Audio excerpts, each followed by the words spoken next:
Champions League football fever is gripping London as Fulham is set to host their first Champions League match ever. That's right, the Italians are coming to Craven Cottage, and along with them, an old friend.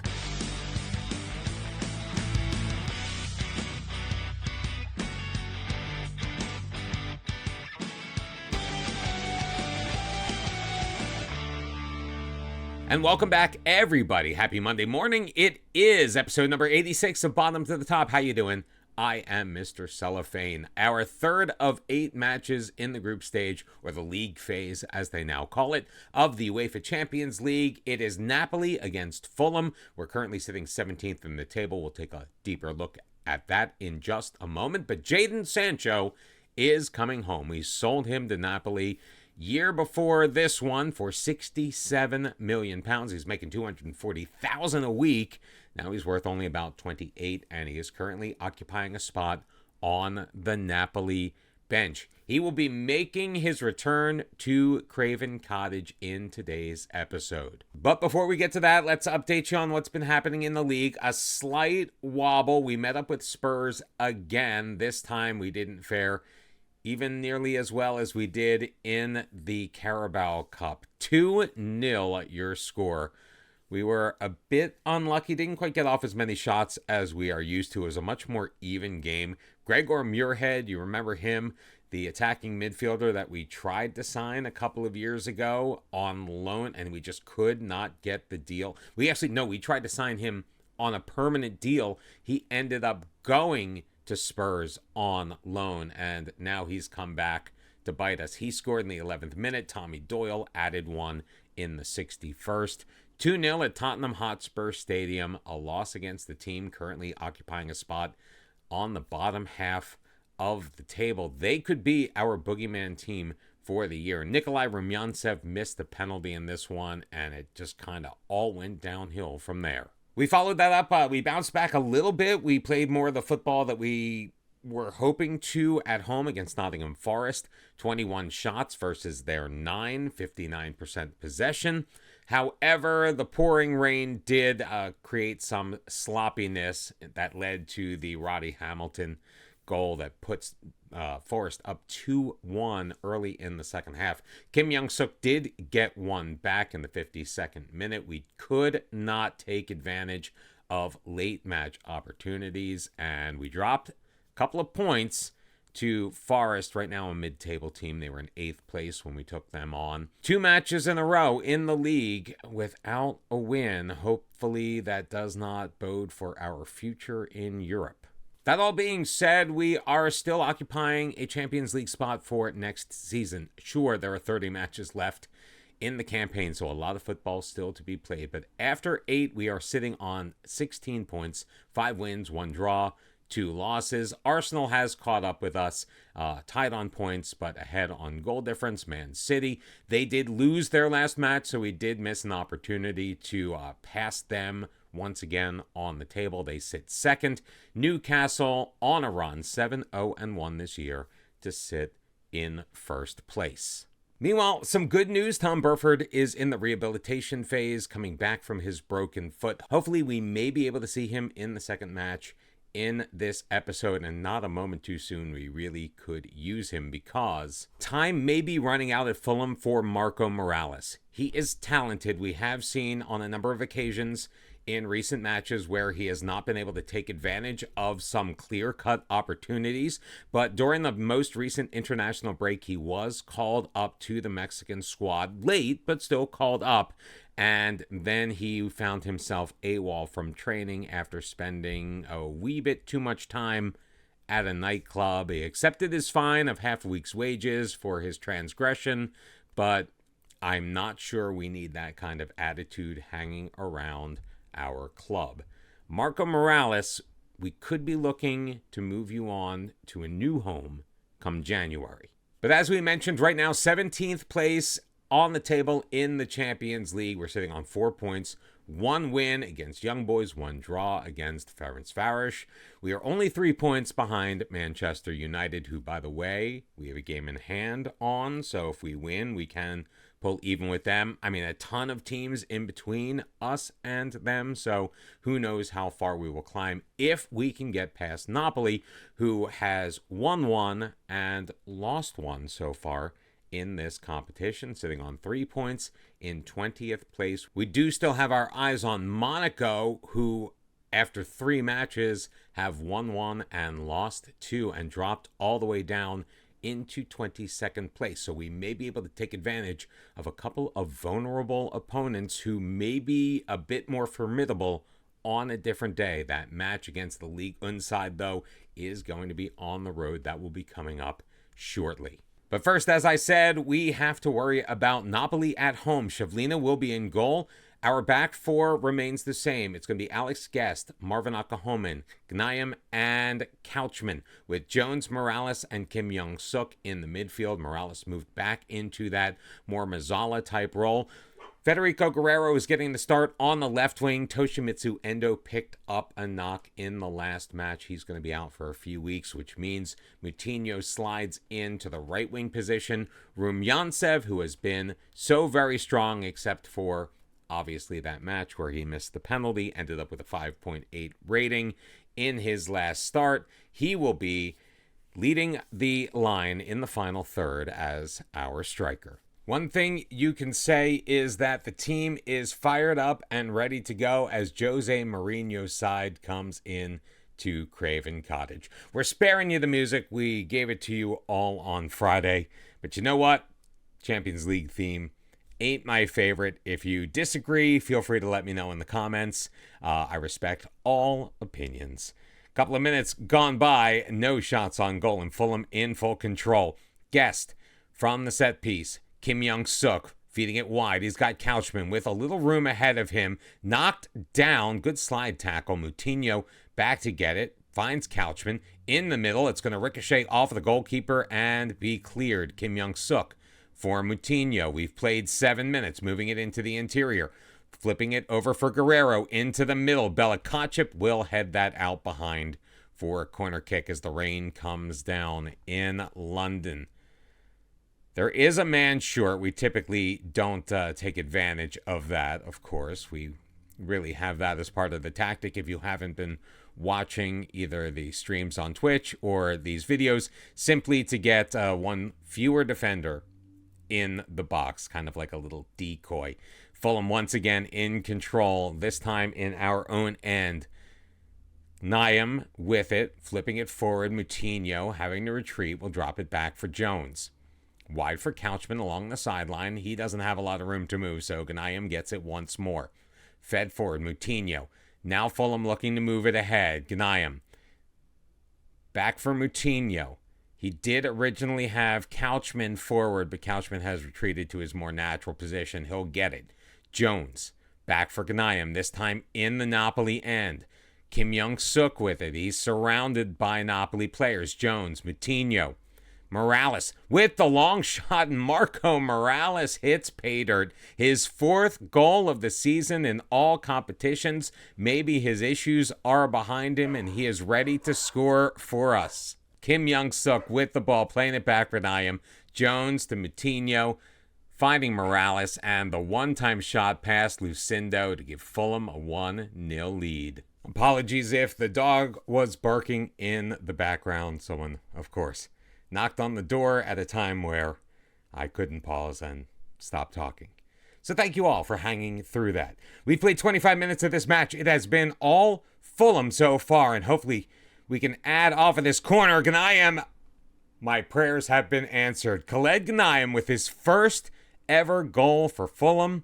It comes at home. It comes against European competition, and it puts his team up 2-0. What a delivery from Federico Guerrero. And Fulham right now on the live table, sitting in 4th place in the Champions League table. Ticking down to the final couple of minutes here in this first half. First highlight of the match for Napoli, and Salo's header is going to sail just wide. Minor knock, though, picked up by Marco Morales. We're going to evaluate him over the halftime interval. 3 minutes added on will pass by. 6 shots to 2 in favor of Fulham. Marco Morales, Khaled Gnaim with the goals to give Fulham a 2-0 lead at the half. Marco Morales did pick up a foot injury in that first half, so we have pulled him out of the match. Joe Jones has slid up into his position, and Armand Diaby, the 18-year-old, taking the place at the base of the midfield triangle. A couple of shots early on for Napoli, but the first highlight of the second half is going Fulham's way. Gnaim getting the throw-in from Couchman. Couchman to Kim Young-suk. Gnaim with it again. We'll play it all the way back to Nicolas Shavlina, coming well out of his goal. It looks like the rain has stopped. Marvin Alcahoman. Jones, he's got Guerrero. Guerrero with some space, carrying it into the box, taking it deep. He's going to be taken out. Belikachev is going to pick up the loose ball. They are letting them play. Guerrero recovers. Rumyantsev, and Rumyantsev with his 5th goal of the year with the turn, and the shot finds top corner. Lucindo just does not know what hit him in this match. Belikachev played it to Sule. He had his pocket picked by Guerrero. Rumyantsev there in space just outside of the area turns and finds his spot. And the amazing thing is, it has reminded me of while we were going through the preseason and we were watching the preseason matches, evaluating the players, seeing who was going to be getting time in the first team, if our roles were working, how the tactic was playing out, etc.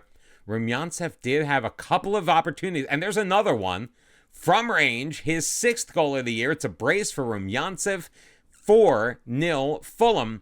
Rumyantsev had a couple of shots at his age with no first team experience at a level anywhere close to this, that, you know, the bend on the ball, like his shot placement was just absolutely fantastic, and he is showing it against Napoli, picking up 2 goals within 2 minutes and a chance for a 5th. Guerrero setting up with the free kick. This one, unfortunately, he can't tuck underneath that crossbar. 4-0 is your score, and we're going to give the opportunity for some of our other players to get a bit of time here in a Champions League play. Federico Guerrero is going to actually make way in place of Emmanuel Omega. Now, our assistant, Kieran Trippier, has been trying to get us to play Omega on the wings. We've obviously resisted. However, now is probably the perfect time if given the opportunity. Yellow card for Couchman, so he will make way for Ivan Fresneda. Alex Guest as well. Harvey Vale, who right now in the league play has gotten limited time in the Premier League, but he is playing very, very well. We have made 4 changes in total with about 20 minutes left in this match, and Fulham is on cruise control, still sitting 4th in the table on 7 points. Milan is the only team with 9. We just moved into 3rd, as it looks like Rennes or Braga, I forget which team was up there. It had gone by so quickly, just dropped below us. Played out Shavlina to Vale. Alcahoman will give it back to Harvey Vale along the sideline. Diaby with it. They are giving us some space in the midfield. I'm marking our players, yes, but not really putting on a ton of pressure. Gnaim, Kim Young-suk, he is going to lose it to Rasmus Højlund. Højlund will carry it into the box. He will shoot, and he will score. Rasmus Højlund with his 4th goal of the year in garbage time, to take a American football term. The 88th minute, it's not going to be enough, but maybe it will give this Napoli side some momentum moving into their next match, but this will be their 2nd loss in Champions League play. They go to a 5 at the back system. In added time, 4 minutes have come and gone.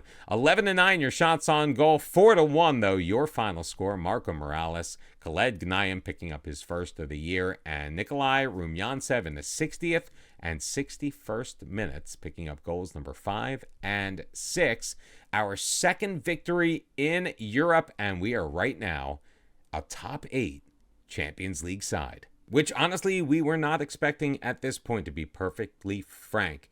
Just behind Manchester United on goal difference, Milan has won all 3 of their matches. They sit up top on 9 points. We still have a long way to go. 5 matches remaining in Champions League play.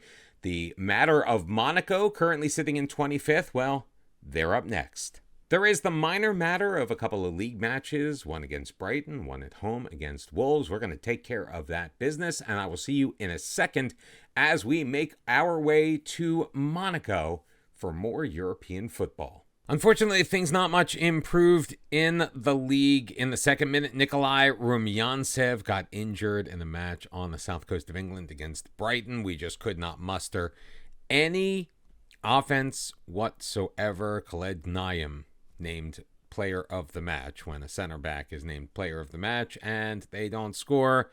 That tells you pretty much all you need to know. We still got a point on the road, but it did come at a cost. Rumyantsev out for about 2 weeks with some sprained ankle ligaments. And it did not get much better from there. We returned home to take on Wolves, who had passed us on the table. We were sitting on 17 points in 5th place. Wolves on 19 in 4th. The rain was coming down pretty hard in London. Now, full disclosure, this is the first episode being recorded since the most recent FM24 update, and it seems like every home match we play in London, it's pouring rain, and this one was no exception. Just to give you an idea of how this one went, this was Danny Namasso's equalizer. It was thrown in, Couchman recovered, tried to play it to Akahome, and Namasso cut it off. It ends up bouncing off of the leg of Gnaim. 1-1 Wolves, and I can't show it to you because it won't show the highlight of things that didn't result in a score once the match is over. But we had a moment where Afonso Moutinho got past the defense, put a shot in across the goal mouth. It ricocheted off of the post, came right back to him. He had an empty net, and he hit the post again. This was one of those matches that Football Manager just decided we were going to lose. Hopefully in the league we can rebound this weekend as we head to the Stadium of Light to take on Sunderland, but we can't worry about that now. The last time we had 2 lackluster performances in the Premier League, we came back to absolutely demolish Napoli in the Champions League. Let's see if we can do the same against Monaco. We are sitting in the top 8. They are in 25th on the outside looking in of the knockouts as things stand right now. After this match, we will be halfway through the league phase of the Champions League. Can we remain in that top 8? Can we even move potentially to the top of the table? Let's find out. A couple of changes to be made. Ivan Fresneda is going to come in replace of Luke Couchman, who made that error, which led to the equalizer. He'll be our right back. Marco Morales is going to slot in at the base of the midfield, replacing Joe Jones.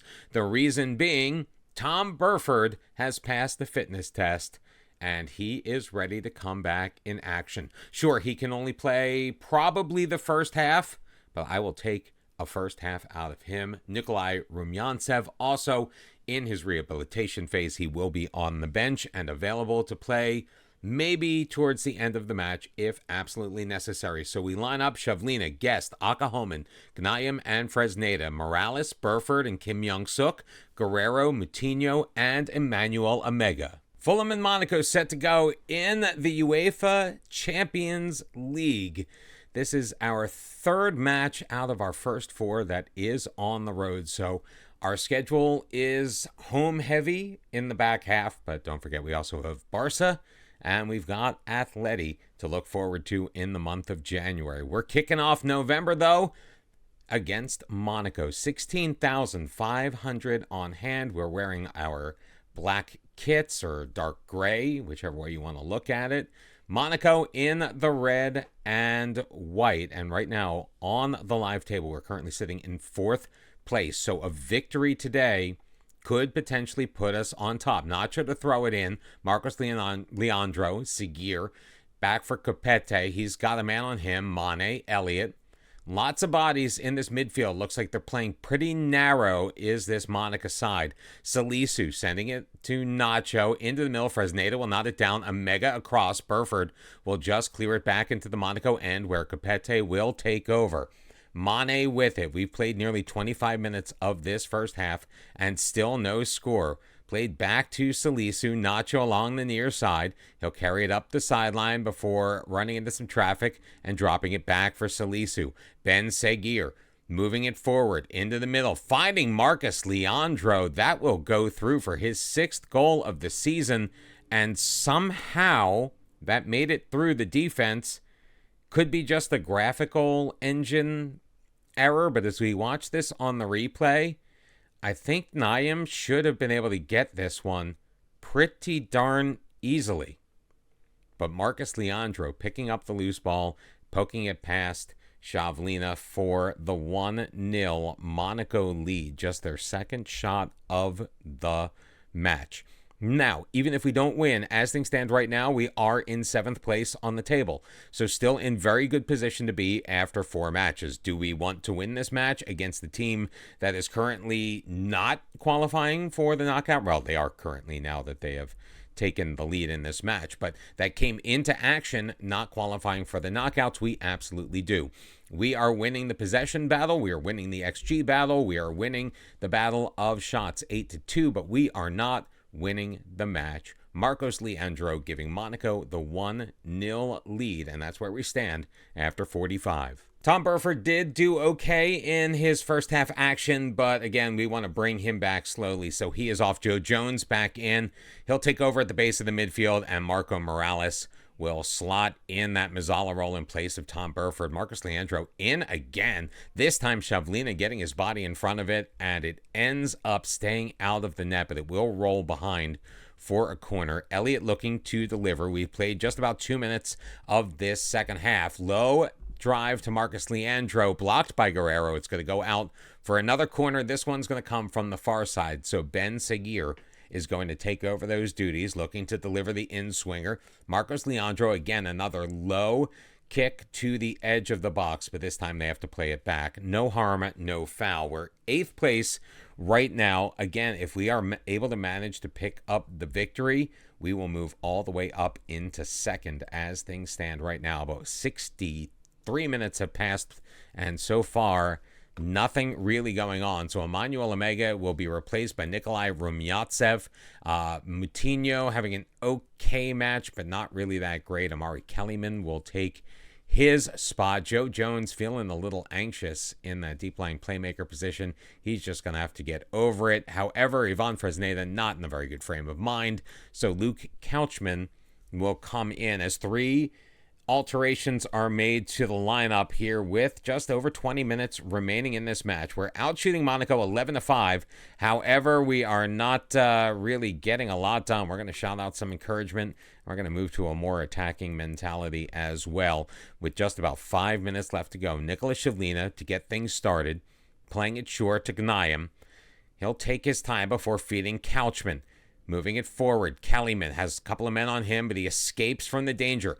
Kellyman feeding it up the left wing. Guerrero with it to Morales. Rumyantsev driving from range just outside the box, and there's goal number 7 for Nikolai Rumyantsev. He scored 2 against Napoli.